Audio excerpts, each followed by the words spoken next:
Hey, St. Michael's. This is Pastor Eric, and good morning. It's Monday morning, and I'm enjoying the text this morning, and I wanted to whet your appetite to next Sunday as we think together. We're coming up to the last two messages in this Flourishing Faith series in the book of Second Corinthians. And this Sunday, we're going to be looking at chapter 8, verses 1 through 15. And here's two verses that have struck me as I've been thinking about these texts. First two verses, verses 1 and 2. We want you to know, brothers, about the grace of God that has been given among the churches of Macedonia. For in a severe test of affliction, their abundance of joy and their extreme poverty have overflowed in a wealth of generosity on their part. And it's a funny image that came to my mind in reading that, and that was my experience as a hospital chaplain. You may or may not know that part of my history was for 6 years I served as the lead chaplain at a hospital. And I remember one floor in the hospital in particular, and that was what was called 3B. That was the south side of the third floor.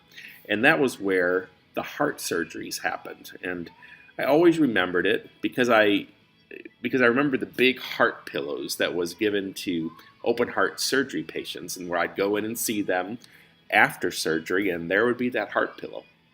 And just thinking about the centrality of the heart and the seriousness of that kind of surgery, I was thinking about this section of Second Corinthians in particular, about what Paul was asking the Corinthians to think about. Think about this other group of Christians who have been under intense persecution, great affliction, incredible trials. I want you to follow their example of how their heart was so healthy in God that no matter what was going on in their world, their heart was full of generous love. Their heart was overflowing in generosity. Kind of a wow kind of heart. That's what Paul's wanting his listeners to think about, of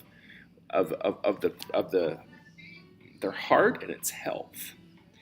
And so for me, I want us to be thinking about that this week as we think about joining together for worship on Sunday at St. Michael's. Is the condition of our heart. And that sense of God's will is that our life in Him flourishes, and that our hearts would be generous and open to God and open to God's mission in our community. And so let's think together. Again, the text we're going to be studying, and I encourage you to meditate on it this week, is 2 Corinthians 8, 1 to 15. See you Sunday.